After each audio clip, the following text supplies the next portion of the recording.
Hi ಎಲ್ರಿಗೂ welcome back to my channel. ಇವತ್ತು ನಾನು ಟೊಮೆಟೊ ಪಲಾವ್ ಯಾವ ಥರ ಮಾಡೋದು ಅಂತ ತೋರಿಸ್ಕೊಡ್ತೀನಿ. ಈ ಥರ ಪಲಾವ್ ನೀವು ಮನೇಲಿ ಒಂದ್ಸರಿ ಟ್ರೈ ಮಾಡಿ, ಮನೇಲಿ ಎಲ್ಲರೂ ಫಿದಾ ಆಗೋದು ಗ್ಯಾರಂಟಿ. ಹಾಗೆ ನಮ್ಮ ಚಾನಲ್ನ ಯಾರೆಲ್ಲ ಹೊಸದಾಗಿ ನೋಡ್ತಾ ಇದ್ದೀರಾ ಲೈಕ್ ಮಾಡಿ, ಶೇರ್ ಮಾಡಿ, ಸಬ್ಸ್ಕ್ರೈಬ್ ಮಾಡೋದು ಮರಿಬೇಡಿ.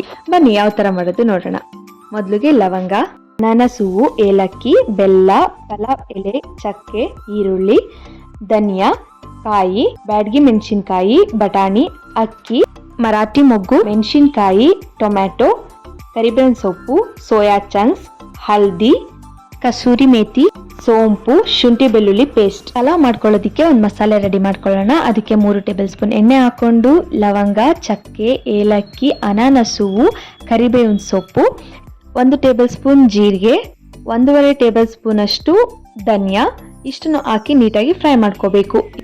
ಫ್ರೈ ಆದಮೇಲೆ ಇದಕ್ಕೆ ಬ್ಯಾಡಗಿ ಮೆಣಸಿನ್ಕಾಯಿ ಒಂದು 8 ರಿಂದ 9 ಆ್ಯಡ್ ಮಾಡ್ತಾ ಇದ್ದೀನಿ. ಇದು ಕೂಡ ಚೆನ್ನಾಗಿ ಫ್ರೈ ಆಗಬೇಕು. ಫ್ರೈ ಆದಮೇಲೆ ಇದಕ್ಕೆ ನಾವು ನೆಕ್ಸ್ಟು ಕಾಯಿ ತುರಿನ ಆ್ಯಡ್ ಮಾಡಬೇಕು. ನೀಟಾಗಿ ತಿರುಕೊಳ್ಳಿ, ಇಲ್ಲಾಂದರೆ ತಳ ಹಿಡಿಯುತ್ತೆ. ನೀಟಾಗಿ ಇದನ್ನು ಬಾಡಿಸ್ಕೊಬೇಕು. ನಾವೆಷ್ಟು ಮಸಾಲೆನ ಚೆನ್ನಾಗಿ ಹುರಿತೀವೋ ಅಷ್ಟೇ ರುಚಿ ಚೆನ್ನಾಗಿ ಬರುತ್ತೆ. ನೆಕ್ಸ್ಟು ಖಾರಕ್ಕೆ ಸ್ವಲ್ಪ ಹಸಿರು ಮೆಣಸಿನ್ಕಾಯಿ ಹಾಕ್ಕೊತಾ ಇದ್ದೀನಿ. ಲಾಸ್ಟಲ್ಲಿ ಅರಿಶಿನ ಪುಡಿ ಹಾಕ್ಕೊಂಡ್ರೆ ಮಸಾಲೆಗೆ ಇಷ್ಟೇ. ಇದನ್ನು ರುಬ್ಬಿಟ್ಕೊಳ್ಳೋಣ. ಪಲಾವ್ ಮಾಡೋದಕ್ಕೆ ಮೊದಲು ನಾನಿಲ್ಲಿ ಒಂದು 5 ಟೇಬಲ್ ಸ್ಪೂನ್ ಎಣ್ಣೆ ಹಾಕ್ಕೊತಾ ಇದ್ದೀನಿ. ಯಾವತ್ತು ಪಲಾವ್ಗೆ ಸ್ವಲ್ಪ ಎಣ್ಣೆ ಜಾಸ್ತಿನೇ ಇರಬೇಕು. ಎಣ್ಣೆ ಜಾಸ್ತಿ ಹಾಕ್ಕೊಳ್ಳಿ. ನೆಕ್ಸ್ಟು ಕರಿಬೇವಿನ ಸೊಪ್ಪು, ಕಸೂರಿ ಮೇಥಿ ಮತ್ತು ಸೋಂಪು, ಶುಂಠಿ ಬೆಳ್ಳುಳ್ಳಿ ಪೇಸ್ಟ್ನ ಆ್ಯಡ್ ಮಾಡ್ತಾ ಇದ್ದೀನಿ. ಶುಂಠಿ ಬೆಳ್ಳುಳ್ಳಿ ಪೇಸ್ಟ್ ಇಲ್ಲ ಅಂತ ಅಂದರೆ ಮೊದಲೇ ಮಸಾಲೆ ಹುರಿತಾ ಇದ್ವಲ್ಲ ಆವಾಗಲೇ ಶುಂಠಿ ಬೆಳ್ಳುಳ್ಳಿನ ಫ್ರೈ ಮಾಡೋದಕ್ಕೆ ಹಾಕ್ಕೊಳ್ಳಿ. ಪುದೀನಾನ ಹಾಕ್ಕೊತಾ ಇದ್ದೀನಿ. ಪುದೀನಾನು ಚೆನ್ನಾಗಿ ಫ್ರೈ ಮಾಡಿ 2 ಪಲಾವ್ ಎಲೆನ ಹಾಕ್ಕೊಳ್ಳಿ.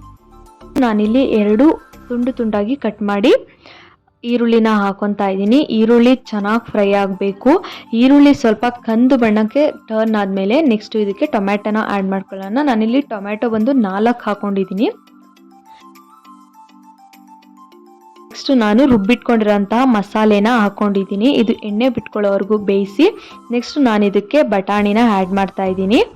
ಬಟಾಣಿ ಆದಮೇಲೆ ನಾನು ಇದಕ್ಕೆ ಸೋಯಾ ಚಂಕ್ಸ್ನ ಆ್ಯಡ್ ಮಾಡ್ತಿದ್ದೀನಿ. ಸೋಯಾ ಚಂಕ್ಸ್ ಯೂಸ್ ಮಾಡಿ ತುಂಬ ಚೆನ್ನಾಗಿ ಬರುತ್ತೆ. ಟೊಮೆಟೊ ಪಲಾವ್ ಪ್ಲೇನ್ ಇರೋದ್ರಿಂದ ಇದಕ್ಕೆ ಸೋಯಾ ಚಂಕ್ಸ್ ಹಾಕ್ಕೊಂಡ್ರೆ ಅದು ಮಧ್ಯದಲ್ಲಿ ತಿನ್ನಬೇಕಾದ್ರೆ ಸಿಗ್ತಾ ಇದ್ರೆ ತುಂಬ ಚೆನ್ನಾಗಿರುತ್ತೆ. ಮಸಾಲೆ ಎಲ್ಲ ಬೆಂದು ಎಣ್ಣೆ ಬಿಟ್ಕೊಂಡ್ಮೇಲೆ 2 ರೇಷನಲ್ಲಿ ನೀರು ಹಾಕ್ಕೊತಾ ಇದ್ದೀನಿ. ಅಂದರೆ ನಾನಿಲ್ಲಿ 1 ಬೌಲ್ ಅಕ್ಕಿನ ತೊಗೊಂಡಿದ್ದೀನಿ. 1 ಬೌಲ್ಗೆ 2ರಷ್ಟು ನೀರನ್ನ ಸೇರಿಸ್ಕೊತಾ ಇದ್ದೀನಿ. ನೀರು ಸ್ವಲ್ಪ ಕುದಿ ಬಂದಮೇಲೆ ನಾವು ನೆನೆಸಿಟ್ಟಿರೋಂಥ ಅಕ್ಕಿನ ಹಾಕ್ಕೊಬೇಕು. ನಾನು ಪಲಾವ್ ಮಾಡೋಕ್ಕೆ ರೆಡಿ ಮಾಡಿದಾಗಲೇ ಅಕ್ಕಿನ ನೆನೆಸಿಟ್ಟಿದ್ದೆ. ನೆನೆಸಿಟ್ಬಿಟ್ಟು ಇವಾಗ ನೀರೆಲ್ಲ ಸೋಸ್ಕೊಂಡು ಹಾಕ್ಕೊತಾ ಇದ್ದೀನಿ. ಸ್ವಲ್ಪ ಬೆಲ್ಲನ ಯೂಸ್ ಮಾಡಿ. ಬೆಲ್ಲ ಯೂಸ್ ಮಾಡಿದ್ರೆ ಟೇಸ್ಟು ಚೆನ್ನಾಗಿ ಬರುತ್ತೆ. ನೆಕ್ಸ್ಟ್ ನಾನಿಲ್ಲಿ ಫೈನಲಿ ನಾನು ಕೊತ್ತಂಬರಿ ಸೊಪ್ಪನ್ನ ಹಾಕ್ಕೊತಾ ಇದ್ದೀನಿ. ಕೊತ್ತಂಬರಿ ಸೊಪ್ಪು ಹಾಕಿ ಸ್ವಲ್ಪ ಹೊತ್ತು ಬೇಯೋದಕ್ಕೆ ಇಡ್ತೀನಿ. ಪಲಾವ್ನ ಮಧ್ಯೆ ಕೈಯಾಡಿಸ್ತಾ ಇರಬೇಕು. ಇಲ್ಲಾಂದರೆ ನಾವು ಸ್ವಲ್ಪ ಕಾಯಿ ತುರಿ ಯೂಸ್ ಮಾಡೋದ್ರಿಂದ ತಳ ಹಿಡಿದ್ಬಿಡುತ್ತೆ. ಅವಾಗವಾಗ ಲಿಡ್ ಓಪನ್ ಮಾಡಿ ತಿರುಕೊಳ್ಳಿ. ಏನಾದರೂ ಕುಕ್ಕರಲ್ಲಿ ಮಾಡಿದ್ರೆ ತೊಂದರೆ ಇಲ್ಲ, 2 ವಿಷಲ್ ಹಾಕಿಸ್ಕೊಂಡ್ರೆ ಸಾಕಾಗತ್ತೆ. ನೋಡಿ ಓಪನ್ ಮಾಡಿ ತೋರಿಸ್ತಾ ಇದ್ದೀನಿ. ಆಲ್ರೆಡಿ ಒಂದು 90% ಬೆಂದಿದೆ. ಇವಾಗ ಇದನ್ನು ಲಿಡ್ ಕ್ಲೋಸ್ ಮಾಡಿ ಒಂದು 5 ಮಿನಿಟ್ಸ್ ಬೇಯಕ್ಕೆ ಇಡ್ತೀನಿ. ಇವಾಗ ನಾನಿಲ್ಲಿ 5 ಮಿನಿಟ್ಸ್ ಆದಮೇಲೆ ಲಿಡ್ ಓಪನ್ ಮಾಡಿ ತೋರಿಸ್ತಾ ಇದ್ದೀನಿ. ನೋಡಿ ಎಷ್ಟು ಕರೆಕ್ಟಾಗಿ ಆಗಿದೆ. ಅನ್ನ ಎಲ್ಲ ಹದವಾಗಿ ಬೆಂದಿದೆ.